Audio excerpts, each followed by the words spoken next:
Selamat datang di podcast Roadrunner.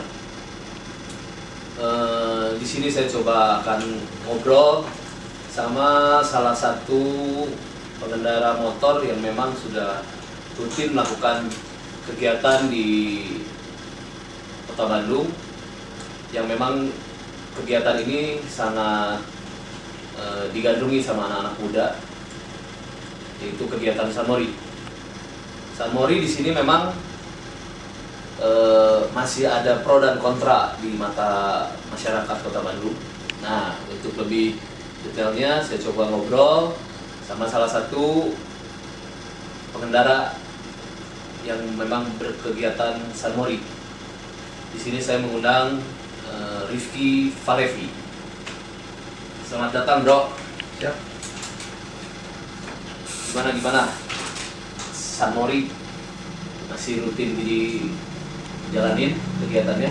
Kalau untuk kegiatan sekarang sih baru tadi doang yang saya rasakan. Sebelum-sebelumnya emang gak pernah gitu.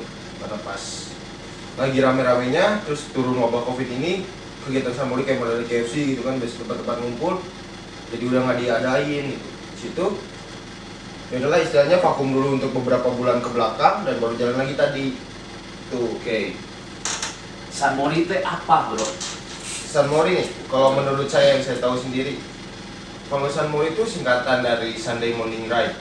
Menurut saya itu gimana ya, jadi pengendara-pengendara sepeda motor yang merasa kurang puas gitu berkendara di hari-hari biasa karena padatnya jalanan kota gitu. Terus beralih gitu ke weekend. Nah, di weekend itu ya kita geraknya pagi kita berangkat rolling sampai ke Cimahi sampai ke KFC tuh, KFC Setiabudi. Dari KFC Setiabudi kita bisa lah di situ sharing sama teman-teman sekalian yang ada di sana. Terus kalau misalnya mau breakfast makan dulu di situ, baru kita berangkat ke Lembang di loading.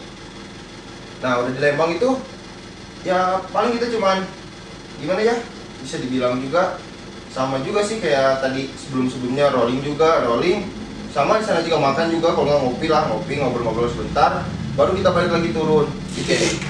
Tadi disebut Sunmori ini tuh sebelum pandemi COVID-19 udah sering dilakukan. Iya, betul. Pas pandemi stop. Betul. Nah, ini baru dimulai lagi minggu sekarang nih. Ya, Tadi minggu berarti ya. sekarang, baru Cuma yang kebetulan sekarang ini bertepatan di hari Minggu nih. Iya. Nah, selama sebelum pandemi ini itu rutin setiap hari Minggu berarti. Rutin setiap hari Minggu pagi. Oke. Setiap Minggu pagi dimulai dari jam berapa coba? Persiapan dari rumah aja dulu. Persiapan dari rumah kalau untuk saya pribadi, kita jam 6 tuh udah mulai berangkat ke KFC. Biasa jam 6 pagi. Ya, jam 6 pagi. KFC itu ibaratnya gimana ya? Titik kumpul untuk semua penggiat Sunmori yang ada di sana gitu. Kemudian nanti di sana tuh kita bisa sharing juga, terus dapat foto-foto juga dari para fotografer yang ada di sana gitu. Oke, dapat foto ya. Berarti memang Sunmori ini ada yang dituju dong ya? Betul. Untuk melakukan kegiatan Sunmori ini tuh. Betul. Nah, tujuan yang paling utama melakukan kegiatan Sunmori ini apa? Tujuan yang paling utama, saya pribadi lagi nih. Soalnya kan gini, banyak saya juga sempat dengar berita-berita gitu ya, mau itu di media sosial, mungkin lebih banyaknya di sana saya dapat beritanya bahwa kegiatan Sunmori ini ada yang mendukung dengan istilah pro, ada yang tidak mendukung dengan istilah kontra. Nah, dengan pertanyaan saya tentang tujuan Sunmori ini, coba dijelaskan sedetail mungkin apa tujuan yang di mau sama rekan-rekan nih untuk melakukan Sunmori. Oke, kalau untuk tujuan yang saya tahu gitu, terus saya coba nanya-nanya ke teman-teman yang suka Sunmori juga, tujuan mereka tuh cuma simpel sih, jadi refreshing dari kegiatan keseharian mereka setiap hari gitu. Itu yang pertama. Terus keduanya, menambah teman juga, menambah wawasan mulai dari yang motor, terus mobil, terus kayak dari riding gear, glove, helmet, yang kayak gitu. Riding gear kalau bro? Riding gear tuh kayak model helmet, glove, sepatu, kayak gitu. Oke. Jadi tujuannya saya coba garis bawahi. Pertama ini refreshing dari Betul. kesuntukan aktivitas. Betul ya. Itu tujuan utamanya. Selebihnya nanti ada bumbu-bumbu dari tujuan Betul. itu, tambah teman, tambah lagi informasi dan lain-lain gitu ya, kurang lebihnya. Nah, sekarang yang jadi pertanyaan, kenapa harus jadi kontra kalau memang kondisinya tujuan orang ini untuk refreshing, tujuan orang ini untuk sosialisasi atau untuk nambah teman, sekedar main atau apa. Nah, kenapa ini bisa jadi kontra dari warga masyarakat? Nah. Coba dijelasin bro. Kalau untuk kontranya itu ya kita balik lagi ke diri masing-masing. Oke. Kadang kita di jalan juga ya ada yang bisa dibilangnya arogan gitu, dan bisa suka speeding, kebut-kebutan. Speeding itu gimana? Ya speeding jadi kebut-kebutan gitu lah. Oke. Terus dari situ ya termasuk saya sendiri suka kebut-kebutan iya, terus tikung-tikungan iya, mau kayak knalpot berisik apalagi suka, itu yang kadang jadi, bukan kadang sih, gimana ya, yang itu yang jadi kontranya di masyarakat tuh, istilahnya jadi lebih mengganggu lah. Untuk itu semua ada kepuasan tersendiri nggak setelah melakukan Sunmori? Kepuasan tersendiri enaknya sih ya, jadi lebih lega lah, Jadi lebih lega gitu, jadi setelah melakukan setelah Sunmori. melakukan itu ya. Jadi lebih ke pelampiasan ya. Betul. Lebih ke pelampiasan suntuk dengan aktivitas, Betul, lebih karena ingin melepas energi positif mungkin ya dengan melakukan hal-hal seperti itu yang memang notabene-nya nggak cukup cuman bisa pakai motor mungkin untuk melakukan Sunmori ya, karena memang tadi disebut ada istilah kebut-kebutan atau bahasa kerennya speeding, terus ada nikung dan lain-lain. Mungkin itu butuh keahlian khusus yang memang nggak bisa dilakukan oleh semua orang mungkin ya, seperti itu.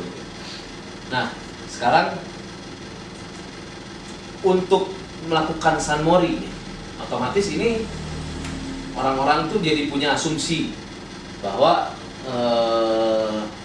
ketika melihat ternyata banyak nih pemuda-pemuda atau yang memang merasakan suntuk karena aktivitas dia bekerja kah, sekolah kah, atau apapun itu, melakukan Sunmori dengan berkendara sepeda motor tujuan yang memang dapat jalan Kepuasan tersendiri ya, gitu ya. Adakah syarat atau tipe jenis motor tersendiri untuk bisa gabung berkegiatan Sunmori? Kalau untuk tipe terus yang lain-lainnya kita nggak ada sih. Jadi ibaratnya yang punya niat buat mau Sunmori, datang aja langsung ke KFC. Di situ kita bisa gabung sama-sama teman, dapat teman baru, dapat ibaratnya wawasan yang baru juga, pengetahuan baru, banyak lah pokoknya. Kita nggak ada gimana ya, nggak ada syarat-syarat khusus gitu untuk ikut Sunmori kayak motor, terus outfit yang kayak gitu nggak ada. Dari motor kecil sampai motor besar pun ada di sana. Oke.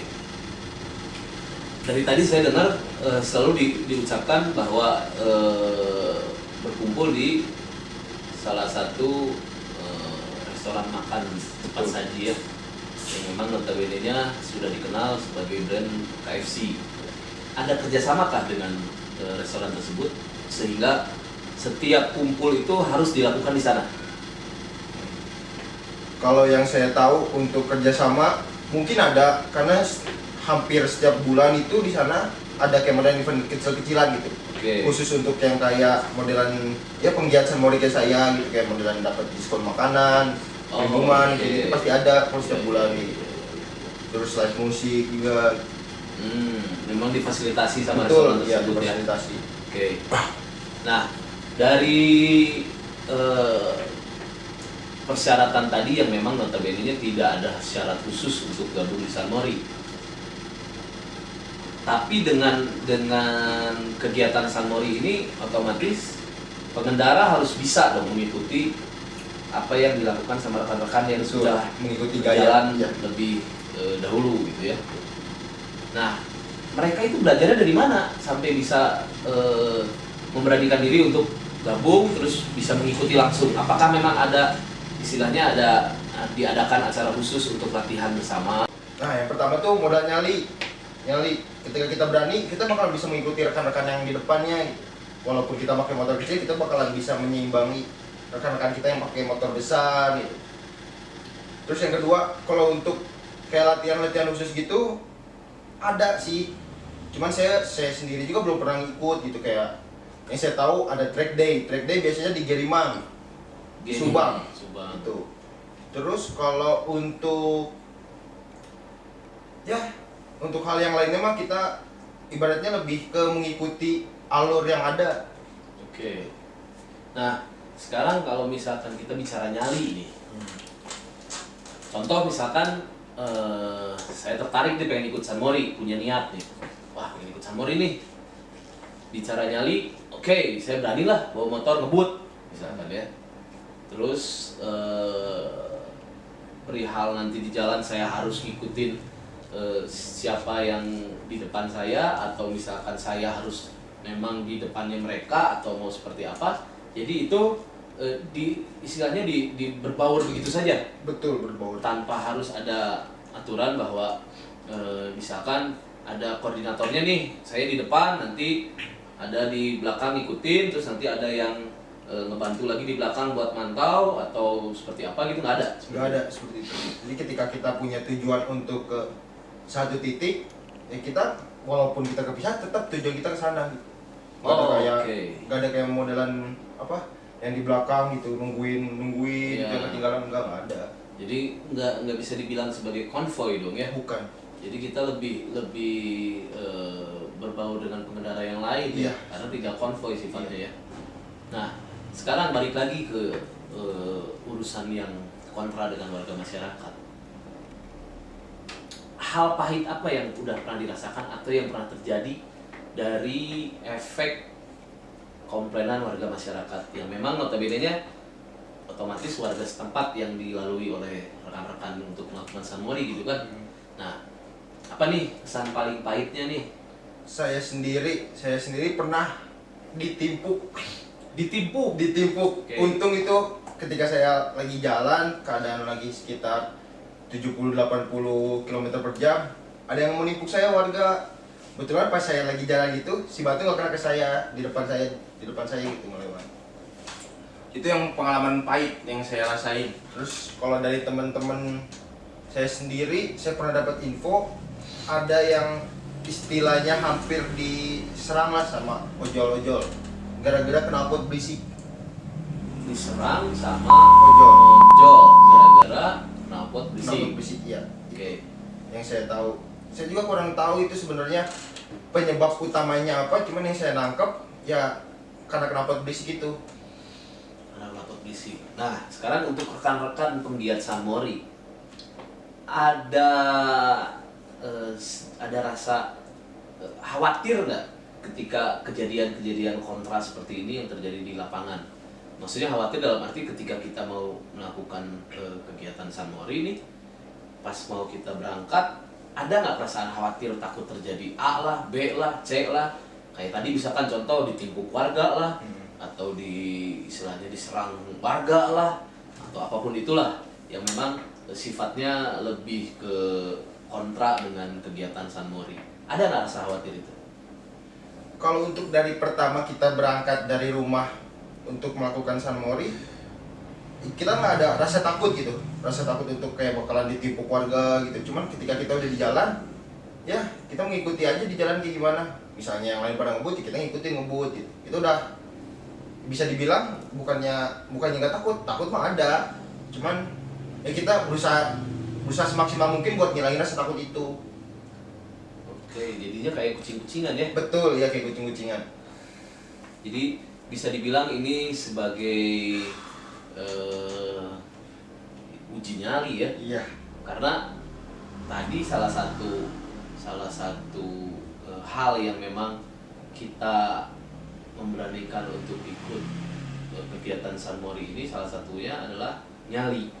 Betul. Dan kalau saya garis bawahi sekarang adalah nyali ini berarti multifungsi nih, yaitu nyali untuk bisa mengendarai sepeda motornya. Betul ya. Yang kedua, nyali untuk bisa mengikuti alurnya. Yang ketiga, nyali untuk menerima resikonya. Betul ya, resiko. Oh, Itu yang paling besar kalau menurut saya. dengan kondisi seperti ini kegiatan Sanmori tidak terganggu. tetap berjalan. Tetap berjalan sampai saat ini. Apakah sudah pernah sedikit ngobrol atau mediasi dengan tokoh masyarakat kah atau dengan pihak-pihak kepolisian kah untuk perihal kegiatan San Mori ini yang memang notabene-nya tujuannya simple ya, hanya refreshing gitu ya. Betul, ya. Pernah nggak terjadi hal-hal seperti itu? Mungkin Rifki tahu. Kalau untuk mediasi seperti itu kayak ke warga-warga sekitar gitu, yang saya tahu udah pernah gitu. Cuman ya mereka terganggunya kan itu karena suka kebut-kebutan sama karena knalpot berisik. Oke. Lebih gitu. Kalau untuk hal yang lainnya mereka nggak terganggu. Karena bukan hanya dari San Mori aja, kadang kalau tiap malam juga ada yang berangkat kan kayak ke Lembang itu. Lembang itu juga saya yakin nih pasti ada aja yang ngebut, ada aja yang pakai knalpot berisik. Tidak hanya di San Mori ya. Tidak hanya di San Mori. Mungkin San Mori ini lebih kelihatan karena di siang hari. Betul gitu ya, lebih kelihatan. Kan kalau malam hari orang pertama mungkin udah kumpul Ya, istirahat, istirahat. kedua nggak kelihatan juga, mungkin kan gelap. Jadi kalau di siang hari atau di pagi hari kan terang tuh jadi kelihatan. Iya, betul. Mungkin di situ. Nah, sekarang kita bicara jalur nih, ya. Kita bicara jalur dari mulai tempat titik kumpul tadi yang disebutkan sampai ke titik akhir itu jalurnya lewat mana? Kalau untuk jalur dari salah satu restoran yang tadi saya sebutin, itu biasa kalau nggak ngambil jalur KFC yang ke bawah itu apa namanya lupa saya pokoknya. Dari situ terus naik ke UPI, titik akhir di Lembang. Berarti KFC Setiabudi ya? Iya, Setiabudi. Oke. Titik akhir di Lembang, kalau nggak lewat UPI yang itu, lewatnya ke Punclut. Dan titik San Mori juga bukan titik San Mori, jadi jalur San Mori juga bukan hanya ke Lembang saja. Oh. Jadi bisa bukan Punclut, sorry. Cukul, Pangalengan. Oke. Bahkan yang saya tahu sekarang ada lagi yang katanya trek enak di Sumedang, di Lingkar Selatan. Yang saya tahu, cuman saya belum pernah ke sana. Kalau untuk yang baru saya lalui, saya baru ke Cukul sama ke Lembang. Kalau untuk ke Lingkar Selatan saya belum pernah. Lingkar Selatan Sumedang. Iya, betul, Sumedang. Oke bro, saya nangkep tadi ada istilah trek. Iya. Berarti jalan raya ini dijadikan trek ya untuk rekan-rekan yang melihat San Mori ini. Jadi bukan itu maksud saya, trek tuh bisa dibilang jalur lah. Oh. Bukan untuk kayak modelan trek-trekan balapan, enggak kayak gitu.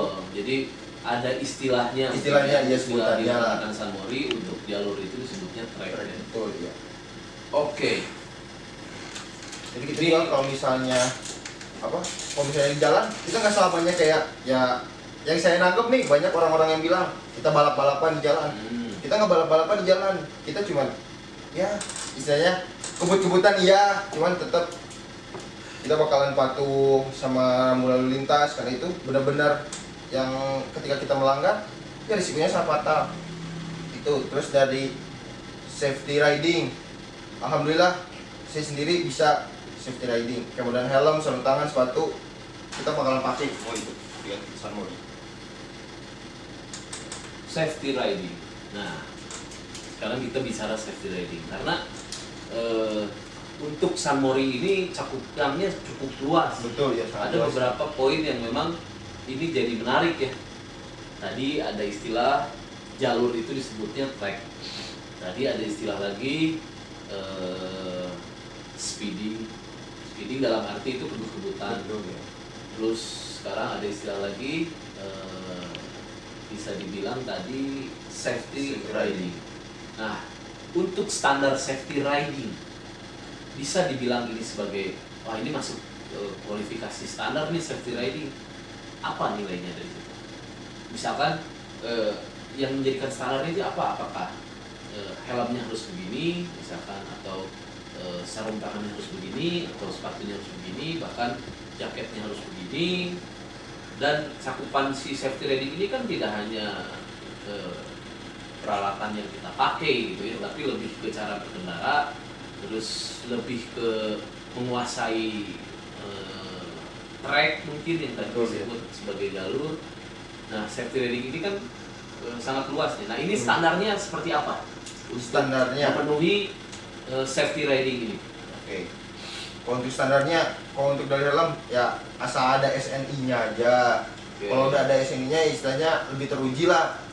Jangan kayak modelan kayak pakai helm cakil gitu yang nggak ada, bukan helm cakil sih sorry, yang nggak ada logo SNI-nya. Karena kita nggak tahu tuh kalau nggak ada logo SNI-nya bisa terjamin apa enggak ketika kita crash jatuh, bakal bisa nolong nyawa kita atau enggak.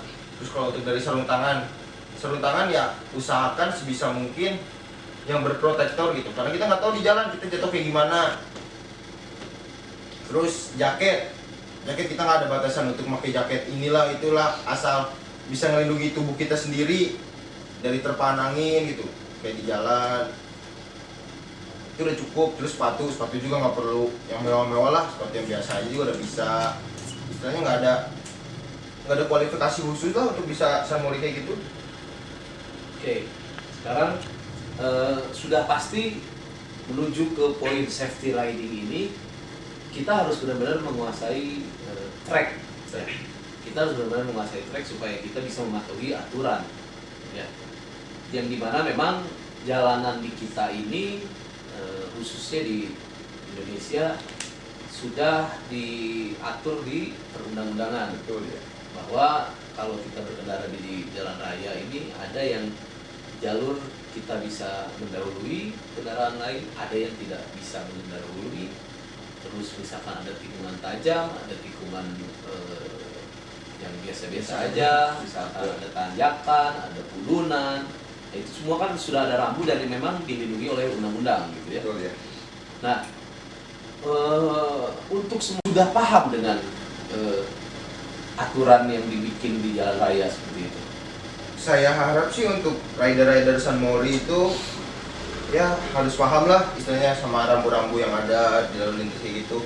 Dan itu penting juga, bahkan sangat penting ketika kita melakukan San Mori kayak riding itu. Ketika kita nggak tahu rambu tersebut, ya otomatis kita harus berani menerima resikonya. Kemudian kita nggak tahu itu bahwa ada rambu buat belok, atau kita ngebut depan ada belokan, nggak keburu ngerem, crash. Nah, saya potong sebentar. Untuk penggiat San Mori, apakah mereka semua sudah memiliki SIM yang memang notabene-nya ini adalah aturan dasar untuk berkendara gitu ya di Indonesia khususnya? Apakah sudah mengantongi SIM itu pengendara-pengendara? Kalau saya boleh jujur-jujuran, nggak semua punya SIM. Betul. Karena kan untuk kita bisa mengajukan dan membuat SIM, kita kan harus mengikuti ujian-ujian atau betul, ya, praktek langsung cara mengendarai, baca rambu gitu ya. Berarti sekarang kalau misalkan kondisinya tidak semua memiliki SIM, bahkan mungkin ada yang tidak mempunyai SIM, risiko banget berarti ya. Sangat beresiko. Kegiatan San Mori ya. Sangat beresiko. Namanya yang saya tahu yang tadi disebut trek. Kita bicara yang ke Lembang aja dulu, karena ini yang paling saya sering lihat, ini yang paling saya sering dengar gitu kan, treknya ke Lembang gitu. Di sana tuh sebenarnya saya sendiri kalau misalkan berkendara memang enak. Betul, jalannya, sangat ya. enak. Memang enak. Nah, di mana setiap jalur tersebut sudah dipasangi aturan-aturan rambu. Betul. Ketika memang ada pengendara San Mori yang belum memiliki SIM dan blank akan rambu itu, jadi dia harus siap menerima risiko. Sangat harus siap. Luar biasa. Makanya itu tadi saya bilang harus berani modal nyali itu sama. Ya jadi nyali itu cangkupannya sangat luas lah, makanya saya tadi berani bilang kayak gitu. Ya. Karena banyak teman saya sendiri juga yang emang nggak punya SIM. Ketika saya tanya, nggak takut emang nggak punya SIM? Ya mau gimana lagi? Yang namanya kita suka ya kita harus berani. Oke. Sekarang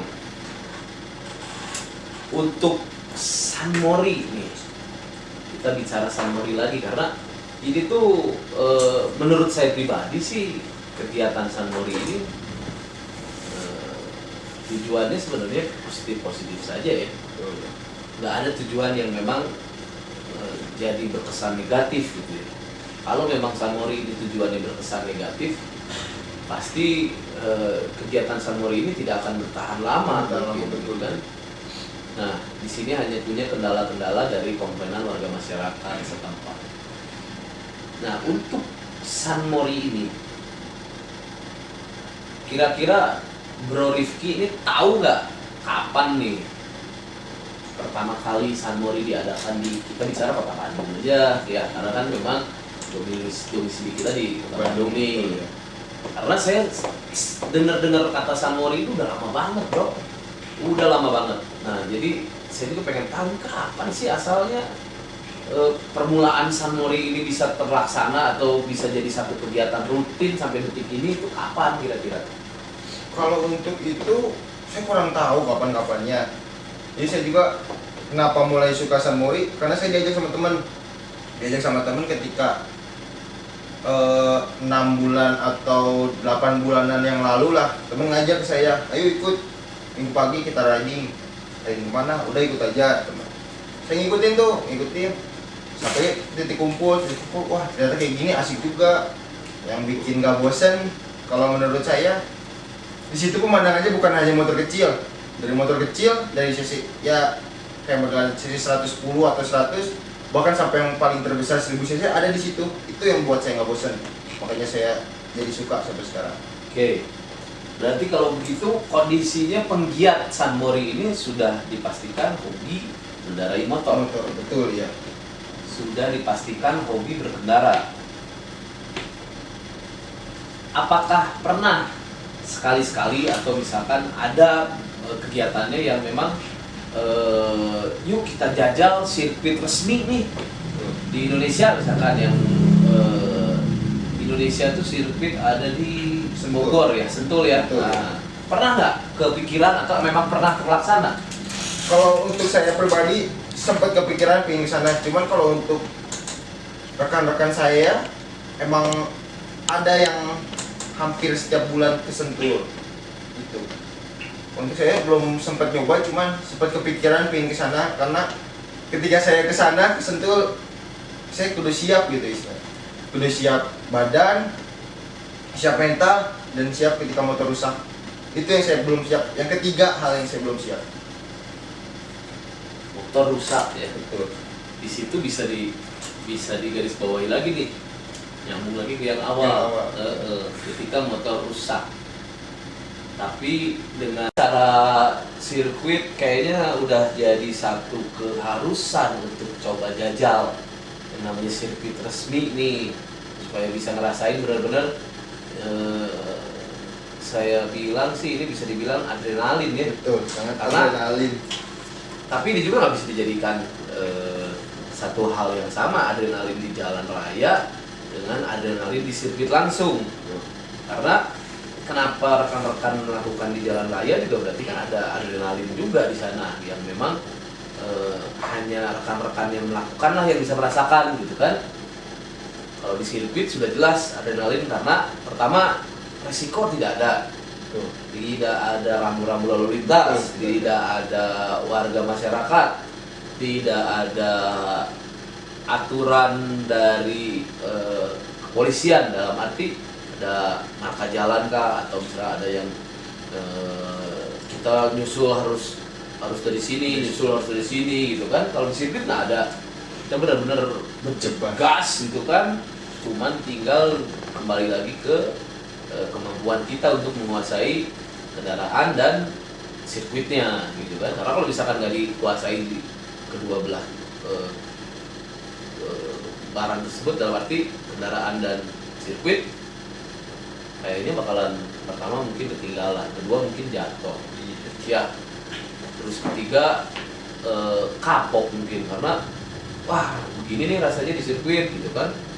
Yang saya tahu juga untuk perihal sirkuit yang resmi gitu kan, aspalnya pasti beda ya, aspalnya beda, terus yang namanya tikungan juga kan itu beda tuh sama yang di jalan raya.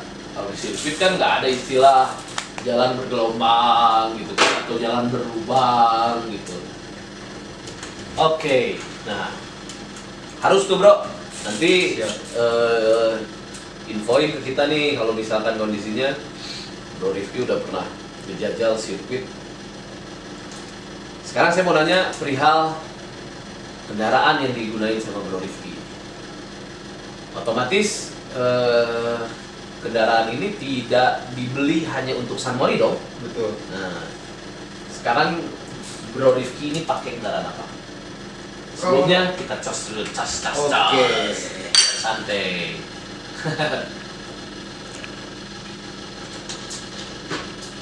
Gimana bro? Pakai kendaraan Oke. apa sekarang? Kalau dari kendaraan sekarang saya pakai Honda CBR 250 RR. Honda CBR 250 RR. RR.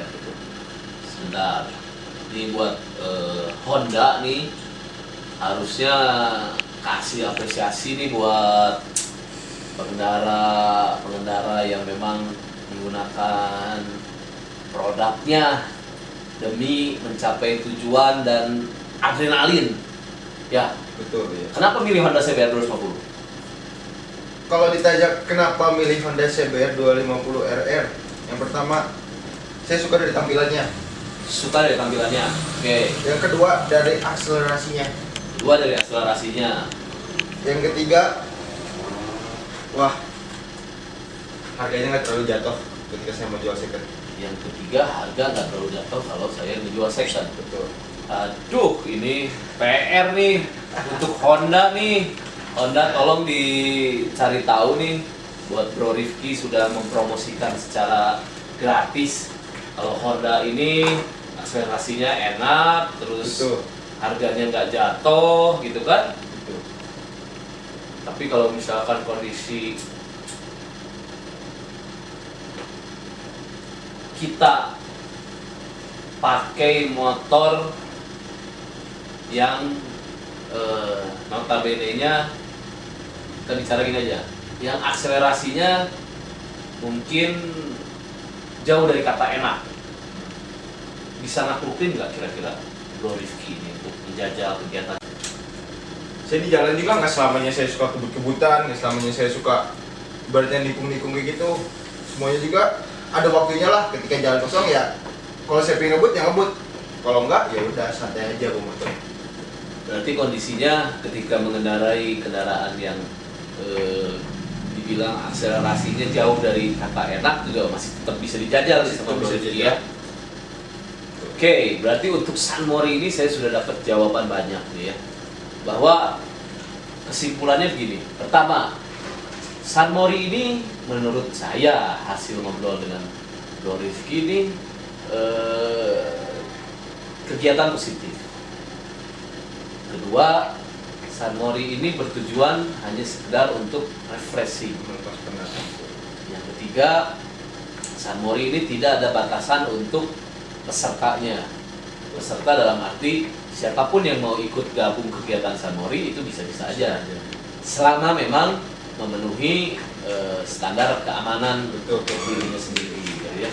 Karena memang untuk bicara keamanan diri sendiri itu toh aman untuk diri sendiri berarti aman juga untuk orang lain gitu ya. Nah, untuk kegiatan San Mori sendiri di sini bisa dibilang sedikit mengganggu mungkin untuk warga masyarakat sekitar yang dilalui oleh rekan-rekan yang berkegiatan San Mori.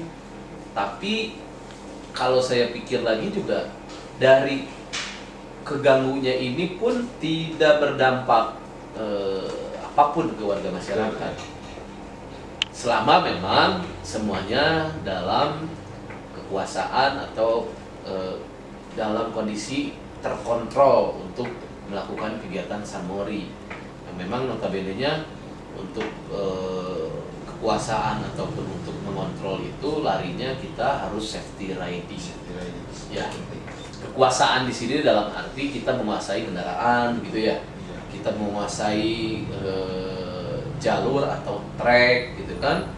Terus untuk kontrol juga kita bisa mengontrol bahwa menempatkan posisi di mana jalur atau trek sedang kosong kita bisa tambah kecepatan, di mana kondisi trek sedang agak sedikit ramai mengurangi kecepatan. Betul. Gitu ya. Oke. San Mori. Nah, saya nggak akan panjang lebar lagi nih kondisinya buat ngobrolin tentang si San Mori dengan Bro Rifki. Karena menurut saya ini sudah terjawab. Mungkin nanti rekan-rekan juga yang melihat podcast Roadrunner ini sudah cukup terwakili nih. Misalkan ada pertanyaan-pertanyaan tentang apa ini Sunmori gitu kan, atau kenapa harus begini, atau apa begini atau begitu. Mudah-mudahan para penonton ini bisa terjawab semua. Kalaupun tidak terjawab ya nanti terjawab oleh waktu. Betul.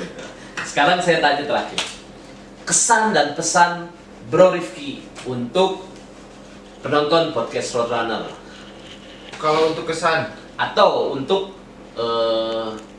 kesan Bro Rifki dan pesan untuk penonton podcast Roadrunner dengan siapapun yang memang punya keinginan ingin melakukan kegiatan Sunmori. Silakan. kalau untuk kesannya, kesan saya pribadi, wah, udah nggak ada duanya. Kalau untuk Sunmori itu emang benar-benar apa yang saya pingin bisa saya dapetin di situ. Ketika saya suka motor, di situ ada, mulai dari sisi kecil sampai sisi besar ada di sana. Terus untuk dari gaya berkendara anak muda, saya dapat banget di situ. Dan apalagi ya, kalau untuk kayak dari refreshing itu jauh lebih dapet. Terus kalau untuk pesannya saya ke teman-teman yang mau ikutan kayak Sunmori lagi, ya safety riding lah, tahu aturan ketika dimana kita harus ngebut, dimana kita harus pelan. Istilahnya jangan sampai membahayakan pengguna jalan yang lain, karena di jalan bukan cuma kita doang, banyak di sana juga. Siapa tahu kan, kita nggak tahu ketika kita ngebut ada orang tua kita di jalan tersebut tiba-tiba ketabrak sama kita, kan kita nggak mau mencelakai orang lain. Misalnya mendingan kita sendiri yang celaka daripada kita mencelakai orang lain. Itu pesan saya. Terus yang kedua, pesan saya yang kedua, jangan terlalu arogan juga di jalan. Terus yang ketiga, kalau untuk yang ketiga ini istilahnya kita bisalah show off skill, nunjukin skill kita. Cuman kita nggak harus di jalan raya juga untuk show off skill kita. Kita punya tempat, bukan punya tempat juga, kita tahu tempat lah istilahnya, dimana kita harus show off, harus nunjukin skill kita. Jangan asal di jalan raya, sangat membahayakan kalau untuk di jalan raya. Itu untuk kesan dan pesan dari saya. Oke.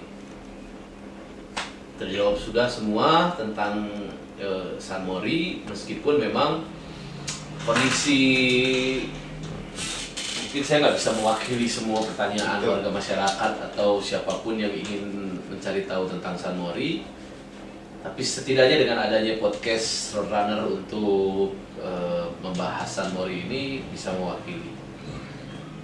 Nuhun ya bro. Siap. Udah mampir, kita close dulu. Oke. Sampai ketemu lagi nanti di podcast Roadrunner yang berikutnya. Thank you bro. Oke, ini obrolan yang simple, ringan, yang memang tujuannya diadakan podcast Roadrunner untuk membahas tentang Sunmori di sini. Nggak lebih, hanya untuk menguak rasa keingintahuan tentang apa itu Sunmori, apa yang dilakukan rekan-rekan selama Sunmori, dan apa tujuannya untuk melakukan Sunmori. Yang pasti kegiatan Sunmori ini bukan kegiatan negatif, ini termasuk kegiatan positif, tinggal bagaimana Anda menyikapinya. Dukung terus kegiatan positif anak muda di Kota Bandung, mudah-mudahan ke depan bisa menjadi apa yang mereka harapkan dengan melakukan kegiatan Sunmori ini. Kita ketemu lagi di podcast Roadrunner berikutnya, yang sudah pasti akan ada narasumber yang sangat ditunggu oleh pemirsa di rumah, supaya obrolannya akan lebih menarik lagi, karena narasumber nanti ini narasumber tentang satu hal kegiatan yang memang sekarang ini lagi di puncak-puncaknya orang ingin melakukan kegiatan ini. Jadi jangan sampai kelewat nanti podcast Roadrunner selanjutnya ya. Sampai ketemu.